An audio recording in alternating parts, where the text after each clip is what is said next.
آقا کریم علیہ الصلوۃ والسلام کے قدموں کے بارے میں آتا ہے کہ کان رسول اللہ صلی اللہ علیہ وسلم احسن البشر قدما، کائنات میں جتنے سونے قدم میرے حضور کے تھے اتنے سونے قدم بھی کسی کے نہیں تھے۔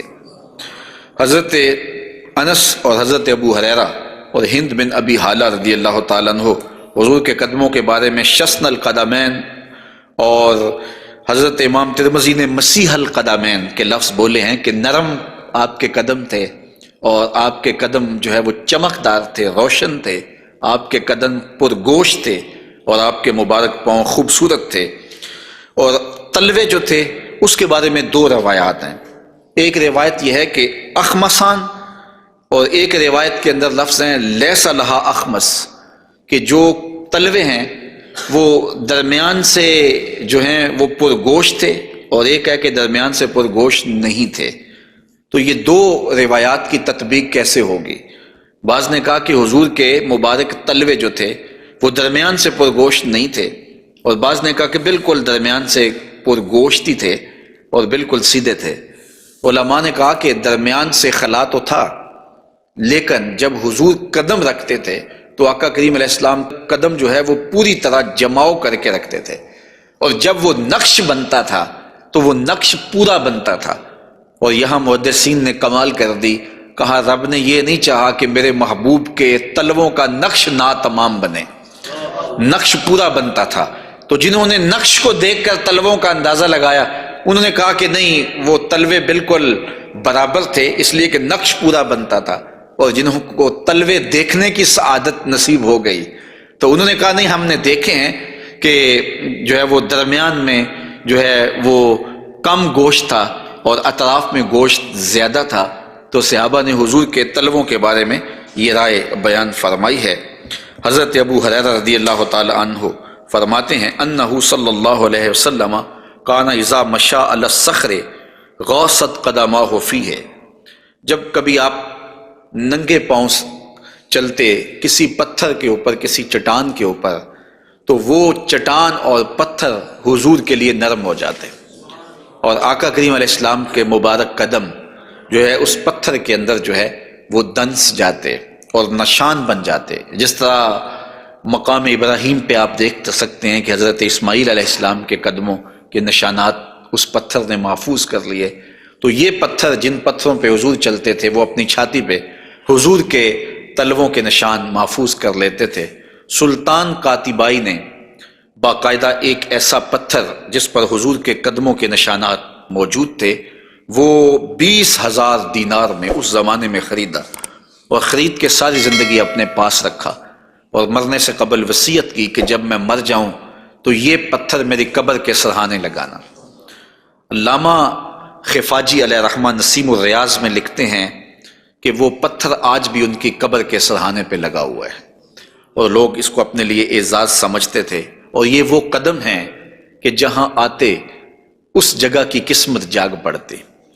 یہ قدم اور یہ مبارک تلوے یہ تو عرش نے بھی چومے ہیں نا۔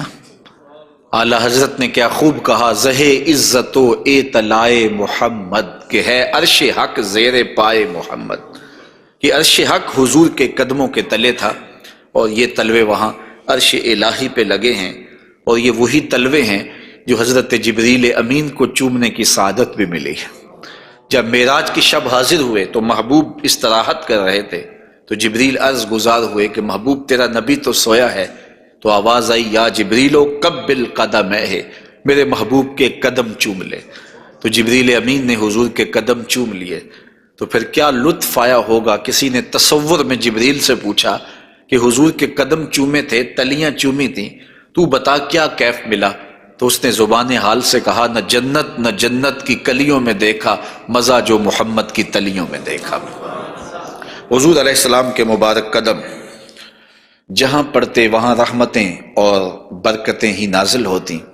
ذی المجاز کی منڈی میں اپنے چچا کے ساتھ حضرت علی المرتضیٰ رضی اللہ تعالیٰ عنہ کے والد جناب ابو طالب کے ساتھ حضور جا رہے تھے، انہوں نے کہا کہ مجھے تو بڑی سخت پیاس لگی ہے۔ تو آقا کریم علیہ الصلوۃ والسلام نے سواری سے اتر کے زمین پر زور سے اپنا پاؤں مارا، تو جب آپ نے پاؤں مارا تو چشمہ پھوٹ پڑا، اور اپنے چچا سے کہا کہ یہاں پانی پی لیجیے گا۔ اور حضور علیہ الصلوۃ والسلام کی مبارک ایڑیاں جو ہیں ان کے بارے میں ہے کہ وہ کم گوشت تھیں، ان پر زیادہ گوشت نہیں تھا، اور آقا کریم علیہ الصلوۃ والسلام اس ایڑی کو بھی جہاں لگاتے وہاں حالات رحمتوں بھرے ہو جاتے۔ حضرت جابر رضی اللہ تعالی عنہ کا اونٹ تھا، ایک سفر میں وہ حضور کے ساتھ تھے کہ وہ تھک گیا اور اس سے چلا نہیں جاتا۔ حضور کی سواری گزری تو انہوں نے عرض کی، یا رسول اللہ صلی اللہ علیہ وسلم، یہ میرا اونٹ ہے اور تھک گیا ہے اور میں قافلے کے ساتھ کیسے سفر کر سکتا ہوں؟ تو آقا کریم علیہ السلام نے اپنی ایڑی سے اس کو ٹھوکر لگائی، فناشطا حتی کانا لا یملک زمامہ، وہ اتنا تیز ہوا کہ پھر اس کی باگ سنبھالی نہیں جاتی تھی۔ کچھ عرصے کے بعد حضور حضرت جابر سے پھر ملے اور حضور نے پوچھا کہ وہ تمہارے اونٹ کا کیا بنا؟ تو انہوں نے کہا بخیرن قد اصابت ہو برکتوں کا، حضور آپ کی برکت کی وجہ سے اب خیر ہی ہو گئی ہے۔ تو وہ تو اب سنبھالا نہیں جاتا ہے اور اتنا سریع و رفتار ہو گیا ہے۔ اور یہ بات آپ کبھی بھی بھول نہیں سکتے ہیں کہ حضور احد پہ تشریف لے گئے تھے تو وہ حضور کے آنے کی خوشی میں جھوم اٹھا تھا، تو حضور نے ایڑی ہی ماری تھی، زور کے ساتھ ایڑی لگاتے ہوئے حضور نے کہا فَضَرَبَهُ بِرِجْلِهِ فَقَالَ اُثْبُتْ، حضور نے کہا کہ اے احد رک جا، تو جھوم رہا ہے جانتا نہیں، فَإِنَّمَا عَلَيْكَ نَبِيٌّ وَصِدِّيقٌ وَشَهِيدَانِ، تیرے اوپر ایک اللہ کا نبی ہے، ایک صدیق ہے اور دو شہید ہیں۔ اور پھر فوراً اس کا زلزلہ تھم گیا۔ اعلیٰ حضرت بولے ایک ٹھوکر سے احد کا زلزلہ جاتا رہا، رکھتی ہیں کتنا وقار اللہ اکبر ایڑیاں۔ تو یہ حضور علیہ الصلوۃ والسلام کے مبارک قدم تھے کہ جن کی برکات زمانے کو نصیب ہوئی، اور یہ وہ قدم تھے جنہیں چوم لینا صحابہ اپنے لیے سعادت سمجھتے تھے۔ حضرت ذرا وفد عبد القیس میں آئے تو پھر انہوں نے حضور کی خدمت میں عرض کی کہ ہم آپ کے قدم اور آپ کے ہاتھ چومنا چاہتے ہیں، اور وہ آگے بڑھے۔ وہ خود فرماتے ہیں فَنُقُبِّلُ یَدَ رسول اللہ صلی اللہ علیہ وسلم وَرِجْلَهُ، ہم نے حضور علیہ الصلوۃ والسلام کے ہاتھ بھی چومے، ہم نے حضور کے پاؤں بھی چومے۔ حضرت صہیب رضی اللہ تعالی عنہ فرماتے ہیں کہ رأیت علیٰ یقبل ید العباس ورجلہ، میں نے دیکھا کہ حضرت علی اپنے چچا عباس کے ہاتھ بھی چومتے تھے اور پاؤں بھی چومتے تھے۔ اور یہ کیوں چومتے تھے؟ اس کی وجہ ایک دیگر حدیث میں حضرت ثابت رضی اللہ تعالی عنہ حضرت انس کے پاس آئے اور انہوں نے آ کے حضرت انس سے پوچھا کیا تم نے اس ہاتھ کو حضور کے ہاتھ سے مس کیا ہوا ہے؟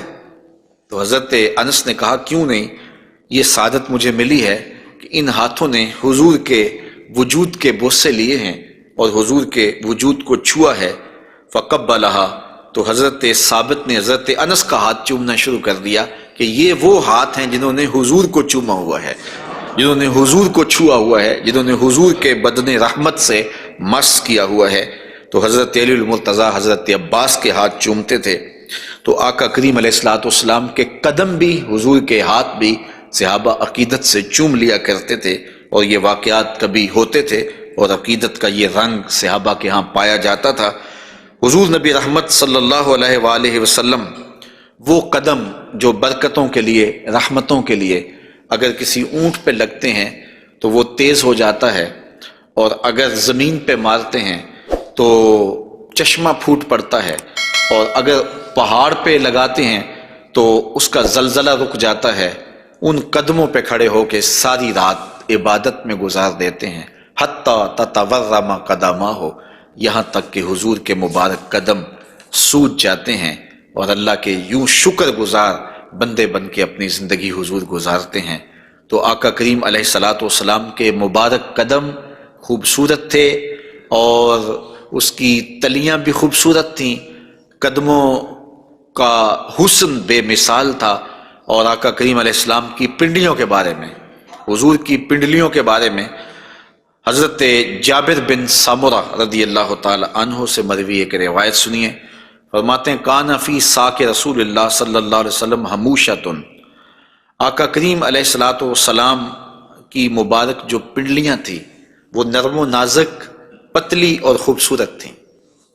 اور آقا کریم کی پنڈلیوں کے بارے میں سراقہ بن مالک رضی اللہ تعالی عنہ نے جو کہا ہے وہ بڑی خوبصورت بات کہی ہے۔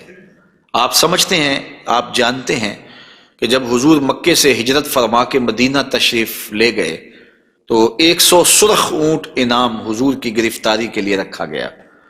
تو سراقہ بن مالک بھی حضور کو گرفتار کرنے کے لیے حضور کا پتہ اور حضور کی تلاش میں نکلا تھا اور حضور کو ڈھونڈ رہا تھا۔ خیر ایک مقام پہ حضور علیہ السلام سے ملاقات ہو گئی تو یہ اپنے اس برے ارادے سے حضور کی طرف بڑھا تو اس کا اونٹ جو ہے وہ گھٹنوں تک زمین میں دنس گیا۔ اس نے معذرت کی، حضور نے دعا دی، وہ اونٹ باہر نکل آیا تو اس کی پھر نیت بدل گئی، تو پھر دوبارہ اونٹ جو ہے وہ گھٹنوں تک دنس گیا۔ خیر اس نے دوبارہ معذرت کی اور حضور سے کہا کہ آپ مجھے امان نامہ لکھ کے دیں۔ تو حضور نے ان کو امان نامہ دے دیا اور فرمایا کہ تو مجھے گرفتار کرنے کے درپے ہے اور میں تیرے ہاتھوں میں کسرا کے کنگن دیکھ رہا ہوں۔ تو یہ واپس پلٹ آئے تو انہوں نے اس وقت حضور علیہ السلام کو دیکھا تو یہ حضور کے حسن کا اور حضور کی پنڈلیوں کا ذکر کرتے ہیں، چونکہ حضور سواری پہ تھے اور حضور کی پنڈلیاں انہیں دکھائی دی۔ تو حضرت سراقہ بن مالک کہتے ہیں کہ فلما دنوت منہ، جب میں حضور کے نیڑے ہوا اس نیت سے کہ میں حضور کو گرفتار کروں، وہو علی ناقتہ، تو حضور اپنی اونٹنی کے اوپر سوار ہیں۔ تو پھر کیا ہوا؟ تو جعلت انظر الی ساقہ، تو میں حضور کی پنڈلیوں کو دیکھنے لگا۔ ایسا جعلت انظر، میں دیکھنے لگا، میری نظر جم گئی حضور کی مبارک پنڈلی پر۔ وہ کس طرح کہ اتنی خوبصورت تھی، کہتے ہیں کأنہا جمارہ، پنڈلی ایسے تھی جس طرح جمارہ ہوتا ہے۔ آپ نے کبھی دیکھا ہو کھجور کا درخت، تو کھجور کے درخت سے نیچے شاخیں پھوٹتی ہیں، تو جب نئی شاخ نکلتی ہے تو وہ اتنی خوبصورت ہوتی ہے اور اتنی نرم اور نازک اور گداز ہوتی ہے کہ اس کو چھو لینے کو جی چاہتا ہے، تو اس شاخ کو عربی میں جمارہ کہتے ہیں۔ تو وہ کہتے ہیں میں حضور کی پنڈلیوں کا کیا بتاؤں، جس طرح وہ کھجور کی تازہ شاخ نکلتی ہے جس کو دیکھنے سے جی نہیں رچتا، حضور کی پنڈلیاں جمارہ کی طرح تھیں۔